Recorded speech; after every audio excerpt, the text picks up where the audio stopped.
Wih, saudara, eh ini beta rekam kembali ke habitat keseharian ya. Setelah episode kemarin direkam di kamar yang secara de facto punya beta. Jadi ini sudah kembali ke habitat yang pada umumnya. Jadi begini, beta setelah 1 tahun lebih tidak pulang, akhirnya beberapa minggu yang lalu itu punya kesempatan untuk pulang ke rumah ya. Dan sudah barang tentu bisa membagi waktu dengan keluarga dan seterusnya ya. Ya, kalau lu yang tahu kan kita tuh biasanya kan turun di, kalau mau pulang turun di Penfui, kemudian karena rumah beta itu kan di Oesau tuh, jadi langsung tuh naik kendaraan langsung ke Oesau. Jadi total mungkin selama hampir kurang lebih berapa, 3 tahun beta sonde tidak injak Kupang ya. Jadi pulang tuh langsung saja di Oesau, tidak pernah ke Kupang. Terakhir kali beta injak Kupang tuh 2019 sebelum pandemi. Dan kemarin ketika kembali ke rumah ya, dan ya nampaknya orang sudah tidak pusing lagi dengan pandemi. Jadi beta satu hari itu beta menyempatkan diri untuk ya ke Kupang ya. Dan ternyata setelah 3 tahun tidak menginjakan kaki di Kupang, ternyata memang ada berbagai macam hal yang berbeda ya di kota yang ya menurut beta punya banyak kenangan sih. Nah, apa saja yang berubah?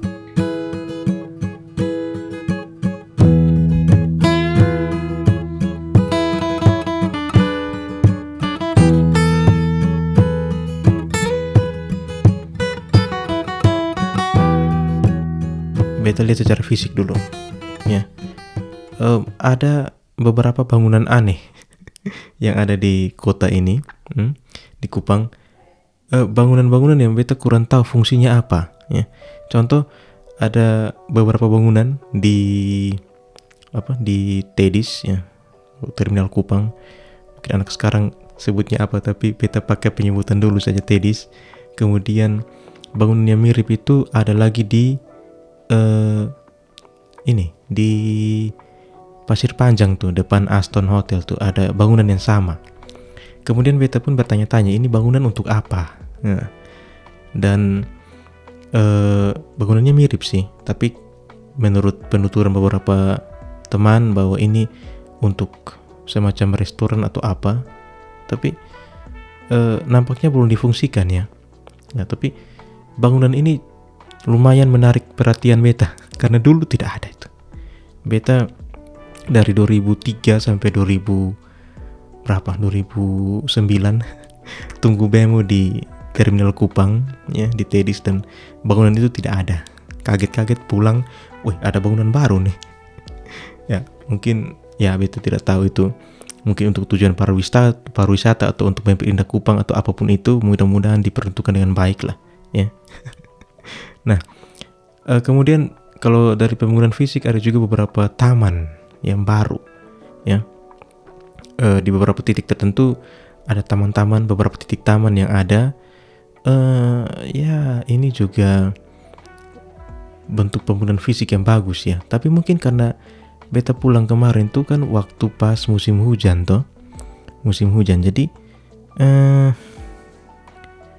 terlihat kurang di ini ya. Taman-taman ini tuh kurang dirawat. Beta lihat rumput tumbuh dengan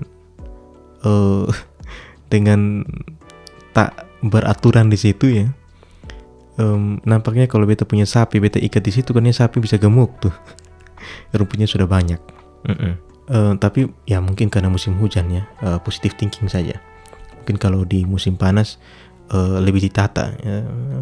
Bangunan fisik kalau tidak ditata menurut beta itu mubazir sih ya. Tujuannya memperindah malah tambah buat romol di kota. Dan selain pembangunan fisik yang lumayan mengejutkan beta tuh anak sekolah sih. Kenapa anak sekolah? Jadi begini, beta sempat jalan-jalan di salah satu ya mall lah di Kupang. Kemudian beta lihat kok ini ada dua anak yang pakai pakaian yang ini apa? Ini kok kayak seragam, tapi selama beta di Kupang dulu beta tidak pernah lihat anak pakai seragam seperti ini. Dan ternyata betanya punya rekan di samping beta ini, dia bilang, oh itu ini apa, seragam sekolah. Oh, beta sontak berpikir, oh, dan merespon, oh sudah ada seragam sekolah begini. Oh, kan dulu kami itu kan seragam sekolah tuh hanya pramuka dan putih abu, beres, tidak ada seragam lain. Tapi yang beta lihat ini kok seragamnya kayak di sekolah-sekolah yang di sinetron. Ya entahlah, tapi ini menunjukkan bahwa oh sudah ada sekolah lain selain sekolah kami yang dulu itu. Oke. Kemudian apalagi di Kupang, dan masih ada sih kebanggaan kita bersama, masih ada Bemo. Wah, ini kan berulang kali beta bahas di podcast bahwa Bemo itu menjadi kebanggaan kita bersama ya. Banyak hal terjadi di Bemo, dan ada pemandangan yang lain yaitu berkaitan dengan transportasi adalah adanya ojek online. Wah, jadi bahwa saudara yang di luar NTT, di NTT itu sudah ada ini ya, sudah ada ojol ya. Di setahu beta tuh baru di Kupang ya, kemarin beta lihat, dan waktu beta di Labuan Bajo beta lihat ada juga. Jadi jangan, kalau lu berpikir salah satu indikator suatu daerah maju itu dengan ada tidaknya ojek online, nampaknya NTT tidak masuk lagi di kriteria tertinggal kalau indikatornya itu ya, karena kami sudah punya tuh, bahkan ada ojek online ini yang khasnya Kupang, ada tuh nama apa itu lupa, pokoknya ada lah, jaketnya warna orange hitam, ada tuh. Jadi Kupang sudah berubah ya.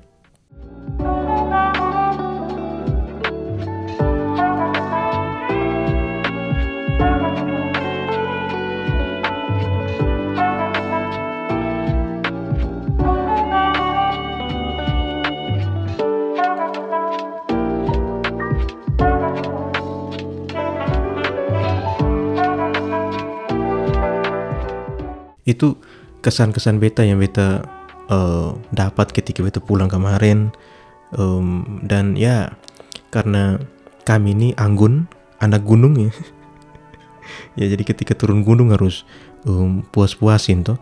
Jadi kami di gunung ini sebagai anggun, anak gunung, tidak punya bioskop. Jadi kemarin beta sempatkan waktu tuh ke bioskop dan nonton salah satu film yang baru keluar juga ya.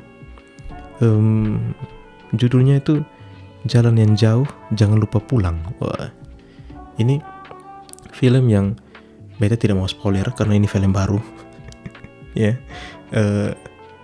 tapi beta puas nonton film ini karena apa? Ini sequel dari film yang judulnya NKCTHI ya. Nanti kita cerita tentang hari ini, tahun 2019 ya. Kalau film ini kan kita bisa cerita karena sudah lama. Film yang bertemakan keluarga, luar biasa, karena mungkin sekarang film-film keluarga itu harus diperbanyak ya. Film yang keren, dan si film Jalan yang Jauh Jangan Lupa Pulang ini ya kalau lu tidak nonton NKCTHI, nampaknya lu akan agak rumit untuk mengikuti film sequelnya ini. Jadi filmnya keren, settingnya di Inggris ya, di London. Cerita tentang si itu anak kedua ya, anak kedua yang tidak mau pulang. Kebetulan beta juga anak kedua tapi beta pulang. Jadi film yang keren, tapi beta tidak mau spoiler ya. Sekali lagi, lu nonton saja, kayaknya masih ada di bioskop ya. Jadi yang menarik perhatian beta pertama tuh di film ini tuh adalah soundtracknya. Ya, entah kenapa ya, mungkin lu bisa jawab mengapa ya soundtrack film itu harus yang musiknya harus akustik, gitar saja, terus kayak ada ya mungkin ada elektronya sedikit, entah itu bass elektro atau keyboard yang ikut akustik itu. Tapi di film ini beberapa soundtracknya itu akustik loh. Dan yang kemudian di jalan film ini kemudian ada satu soundtrack yang suaranya sangat saya kenal. Siapa suaranya? Itu Arman Maulana. Beta kaget. Beta bahkan sempat bicara dengan rekan Beta ini, ya, pendampingnya Beta di bioskop ini. Beta bilang, ini kok ada suara Arman Maulana? Saya tahu Beta, suaranya Arman Maulana itu tidak apa ya, tidak umum ada di soundtrack film. Atau mungkin correct me if I'm wrong, atau correct me if you wrong. Ya, artinya suara Arman Maulana ini tidak umum ada di soundtrack film. Kaget di film Jalan yang Jauh, Jangan Lupa Pulang ini ada. Dan entah ya, tapi menurut Beta, lu pakai soundtrack di suatu film itu harus apa ya, mengarahkan tuh kah. Jadi ibarat bemo, soundtrack itu konjak tuh yang teriak, oi siapa tarus begitu, atau ebo gitu. Jadi soundtrack itu, jadi dia yang menentukan arah, menambah kesan-kesan asik di film itu soundtrack. Tapi menurut Beta, mungkin Beta yang aneh ya, karena Beta jarang dengar Arman Maulana bawa soundtrack film, baru pertama, jadi Beta agak rasa aneh gitu. Tapi bukan artinya Arman Maulana tidak cocok untuk bawa soundtrack, cocok sih ya, tapi mungkin Beta yang rasa aneh ya. Beta bukan ahli film juga ya, kalau lu tidak setuju tidak masalah. Oke. Nah, film ini tuh ya sesuai dengan judulnya kan, jangan lupa pulang ya, jalan yang jauh, jangan lupa pulang. Ya, jauh ini kan jarak tuh saudara. Lu dari sini ke pasar pun kalau lu anggap jauh, ya itu jauh ya. Jauh tuh sejauh mana ya lu ukur sendiri lah ya. Ya itu sangat relatif. Ya, tapi kalau kita mau main generalisasi ya, mungkin jauh itu ya ketika lu langgar laut lah, itu sudah bisa dianggap jauh. Karena ketika lu mau pulang ya, lu butuh effort, lu butuh apa ya, lu butuh suatu butuh tenaga yang lebih dibanding ketika lu satu daratan ya. Bisa dikatakan seperti itu, jauh itu ya saudara. Dan kemudian kita bahas sedikit, maksudnya begini, pulang itu penting tidak ya, ketika mungkin kayak Beta setelah 3 tahun tidak lihat Kupang, atau 1 tahun tidak pulang kampung. Pulang, apakah pulang itu penting ya? Kata pulang Beta kemudian buka-buka KBBI,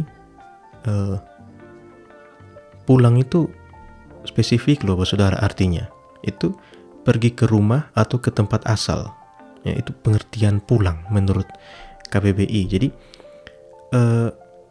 tidak tepat kalau lu bilang saya pulang ke kantor, kayak kurang pas begitu, karena lu istilahkan pulang tuh ketika lu kembali ke rumah ya, bukan lu pulang ke kos, bukan lu pulang ke kontrakan ya, atau lu pulang ke mana, ke entah kemana. Pulang itu identik dengan pulang ya ke rumah ya, atau di KBBI tulisnya pulang ke tempat asal. Jadi kurang tepat kalau mungkin kita bisa bandingkan pulang dan kembali, kata pulang dan kembali ya. Kalau mungkin tadi Beta bilang pulang ke kantor tuh kurang pas, kalau lu bilang kembali ke kantor itu kayaknya lebih pas ya, lebih bisa menggambarkan makna kalimat itu ya, berdasarkan arti kata pulang menurut KBBI tadi. Dan kalau kita berkaca juga di bahasa Inggris, pulang tuh kan banyak padanan katanya. Misalkan go home, yaitu pulang. Lu cari di kamus bahasa Inggris ya, go home tuh itu idiom, istilahnya idiom tuh kah? Idiom. Go home bukan pergi ya kalau kita terjemahkan lurus kan go home, pergi ke rumah misalkan. Tapi go home itu idiom, sehingga digabungkan go dan home itu artinya pulang. Atau coming home itu pulang juga. Nah, sedangkan kalau kita lihat kata kembali, ya, return bisa kita katakan. Contohnya kembali ke rutinitas, itu bisa back to routinity atau yang lain. Ya. Jadi sebenarnya apa yang beta mau jelaskan dari antara kapan lu pakai kata pulang, kapan lu pakai kata kembali. Menurut beta, ketika lu pakai kata pulang identik dengan lu kembali ke rumah. Ya. Ketika lu pakai kata kembali, berarti identik dengan jarak yang lebih pendek tuh kan, yang lebih pendek. Artinya pulang ya rumah, ya, pulang ya rumah.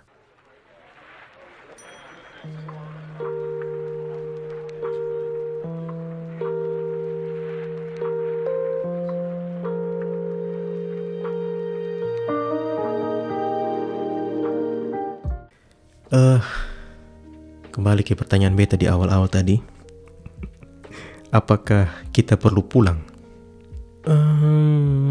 Iya, sebenarnya perlu sih pulang itu, ya. Seperti judul film tadi, jalan yang jauh, jangan lupa pulang. Sebenarnya begini, kepentingan apa lu pulang begitu? Kepentingan apa lu pulang? Kalau ya beta sudah hampir ya mungkin 8 tahunan di rantau, ya. Ketika pulang itu sebenarnya ada energi baru sih yang beta peroleh. Apa sih? Ya bisa dikatakan pulang tuh recharge. Oke, lu di rantau, entah itu lu sekolah, entah itu lu kerja, lu mencari kehidupan, mencari kesejahteraan dan seterusnya. Dan lu melakukan semua itu, ya syukur kalau di lingkungan ada lu keluarga atau teman yang lu anggap keluarga. Beta pikir itu bukan hal yang tidak biasa seperti itu, ya. Tapi ya keluarga ya yang di rumah, ya. Jadi ketika lu pulang, ketika beta pulang itu ada energi baru yang beta dapat, dan energi itu sebenarnya kayak membuat beta untuk menemukan alasan-alasan yang baru untuk beta berjuang lagi ketika beta kembali ke tempat beta merantau tadi, ya. Jadi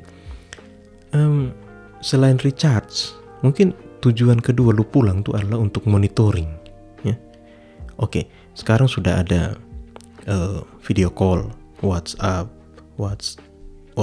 kemudian banyak medsos yang bisa buat kita mengetahui keadaan keluarga sih, banyak. Tapi begini, tidak semua keluarga itu nyaman dengan video call, nyaman dengan WA, ataupun tidak semua keadaan terpantau ketika lu video call misalkan, atau lu WA, atau lu SMS, telepon orang tua, keluarga. Nampaknya perjumpaan langsung itu kayak lebih menggambarkan bahwa oke, lu harus buat sesuatu nih. Ya, jadi ketika lu pulang, lu pun monitoring, ya, monitoring apa nih yang terjadi dengan keluarga, bagaimana keadaan mereka di sana, ya. Jadi dari hasil monitoring lu itu, lu bisa ambil tindakan tuh. Wah, beta harus buat apa nih? Beta harus buat apa nih untuk keluarga? Beta harus ambil langkah apa nih beberapa tahun ke depan, beberapa hari ke depan, beberapa minggu ke depan? Mungkin seperti itu. Kalau lu tidak pernah pulang, ya, recharge dan fungsi monitoring ini nampaknya lu tidak akan dapat sih, ya. Itu beta pandangan, saudara. Mungkin lu punya pendapat lain, ya, tujuan pulang itu, ya. Beta sih sempat berpikir bahwa ya pulang pun mungkin hanya buang materi, buang waktu, tapi ada segi-segi, kayak ada hal-hal tuh yang lu tidak bisa dapat di tempat rantau lu. Lu harus menemui lu punya orang tua, lu punya saudara untuk lu bisa ambil langkah. Lu mau bagaimanapun mereka itu bloodline-nya lu, ya. Lu mengerti tidak, saudara, bahwa oke, lu punya sahabat, lu punya, ya, itu pergaulan lah. Tapi bloodline, ya, bahasanya apa ya, saudara lu itu energinya beda saudara ketika lu ketemu mereka, ya itu beda sekali. Jadi itu hal yang mungkin lu tidak bisa dapat di manapun di tempat rantau lu ya. Contoh beta dan kami 3 bersaudara, beta anak kedua ya, beta pun kakak pertama tuh, meskipun kita berpisah ya, jarak dan waktu segala macam, ternyata sampai di kampung dia dengar di Adams juga, dia dengar di Korea juga, ternyata dia dengar band-band yang beta tidak tahu. Kita tidak saling sharing playlist saudara, tapi ternyata bloodline itu ternyata berpengaruh juga sampai hal permusikan duniawi seperti itu ya. Itu yang energi yang menurut beta ya, lu harus nikmati sih. Dan kalau lu tidak pulang ya lu tidak bisa nikmati itu.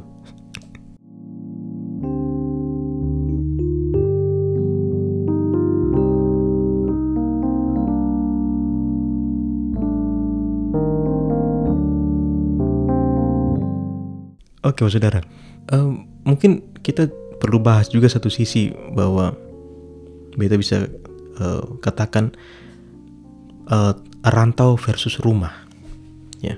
Biasanya ya, buat lu yang masih di tempat rantau mungkin lu tahu juga, biasanya kehidupan di tempat rantau itu lebih baik dalam tanda kutip dibandingkan dengan di rumah. Nampaknya seperti itu saudara ya. Lu menemukan kesejahteraan, lu menemukan kenyamanan ya, lu tidak harus terikat dengan keluarga lu dan seterusnya, keluarga inti maksud beta ya saudara, dan lu rasa bebas ya. Dan beta bisa katakan bahwa kenyamanan itu terkadang menjadi adiksi ya. Lu nyaman dengan itu, oh sudah beta nyaman di rantau kok, ngapain beta pulang? Ya banyak hal yang beta bisa dapat di sini dibanding dengan di rumah, misalkan di kampung ya. Sebenarnya begini saudara, masalah-masalah seperti ini tuh muncul ketika lu mulai membandingkan antara tempat rantauan dan rumah ya. Ya betul tuh saudara, ketika lu mulai bandingkan, oh di sini beta aman-aman kok, ketika beta pulang kok beta begini, di sini begini, di sana tidak begini. Nah, masalah itu muncul ketika lu mulai membanding-bandingkan, mengkotak-kotakan dan seterusnya. Lu lupa bahwa ada bloodline lu di kampung, ada kayak apa ya, energi-energi yang lu tidak dapat sebenarnya di tempat rantau. Dan jangan lupa saudara bahwa ketika lu susah, oke, teman-teman lu yang lu sudah anggap saudara, sahabat-sahabat lu, mungkin pasti mereka akan dengan lu. Tapi di titik tertentu keluarga itu inti ya. Jadi ya ketika lu mulai bandingkan rantau dan rumah, nampaknya itu mulai ada gap di situ, ada jarak di situ, ada banyak alasan untuk tidak pulang ya. Seperti itu saudara. Jadi beta sudah omong banyak tentang pulang ini. Jadi pesan beta sih untuk lu, ingat pulang ya saudara, ingat pulang. Apalagi kalau sudah dipanggil orang tua, mereka mungkin kangen dengan lu. Tidak perlu mereka peluk lu juga, mungkin mereka lihat lumbaran yang mulai beranjak tambah besar, atau lu yang mungkin tambah ya gitulah ya. Mereka sudah senang sih. Tapi ingat pulang saudara. Jangan seperti itu penerima beasiswa yang harus dipanggil menterinya untuk pulang. Cheers saudara.